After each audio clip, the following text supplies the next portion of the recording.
Oi, meu nome é Alexandre Colombo, eu sou biólogo, educador e pai. Afinal, qual é a importância da contação de histórias no desenvolvimento das nossas crianças?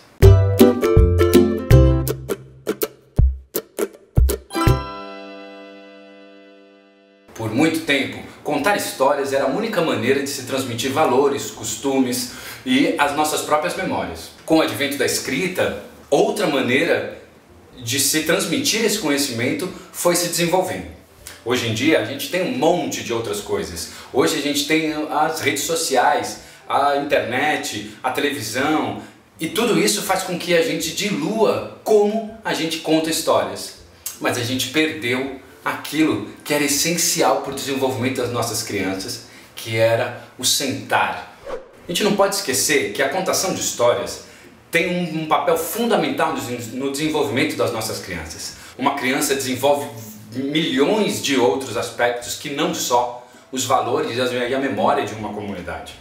Ao contar histórias, a gente desenvolve a inteligência emocional dessa criança, a gente desenvolve o vocabulário, a gente sociabiliza com ela e a gente, por exemplo, quando a gente entende, uma criança ouve uma contação de histórias onde existe um herói, uma heroína, na qual ele fica ansioso para saber o desfecho da história ou transmitir alguns conceitos entre bem e mal, certo e errado.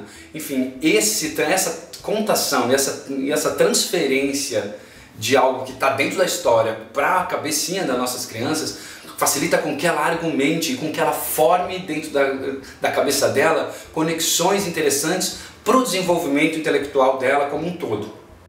Logo, estabelecer esse hábito de contar histórias no qual nós mesmos perdemos. Hoje nem nós mesmos acabamos nem lendo uma história, né? nem lendo para as nossas crianças. Enfim, o primeiro passo é a gente tentar fazer com que a leitura entre dentro das nossas casas, ou a própria contação de histórias inventadas por vocês mesmos, né?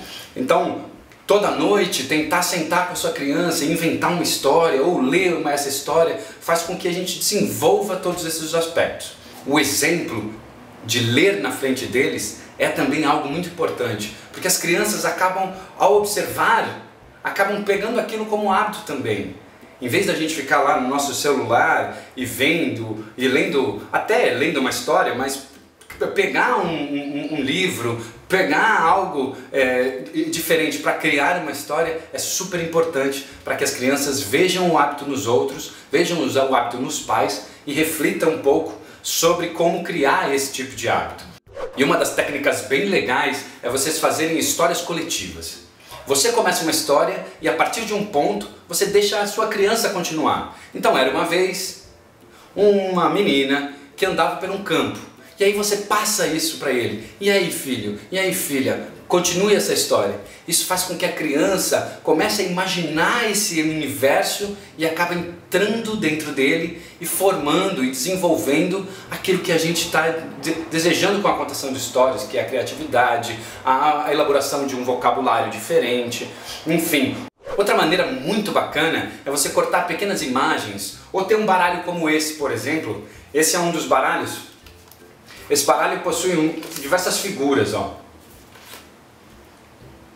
Ao passo que você vai tirando as cartas, você vai começando a história e vai continuando ela. Então, você fecha o olho, pede para sua criança tirar uma figura. Ah, era uma vez um relógio que tinha um amigo que era uma pena. E todos eles moravam dentro de uma casa de uma bruxa, que via o futuro em uma bola de cristal. E assim você vai deixando a criança também se desenvolver essa história. Enfim, deixa aqui embaixo então qual o livro que você está contando para suas crianças, qual é o personagem na qual você inventou no dia a dia delas, para que a gente possa entender e deixar também novas dicas para pais e filhos. Perfeito? Fica comigo. Beijo nas crianças. Ah, e não esquece, dá o joinha, se inscreve e clica no sininho maroto. Beijo nas crianças, tchau! Até semana que vem.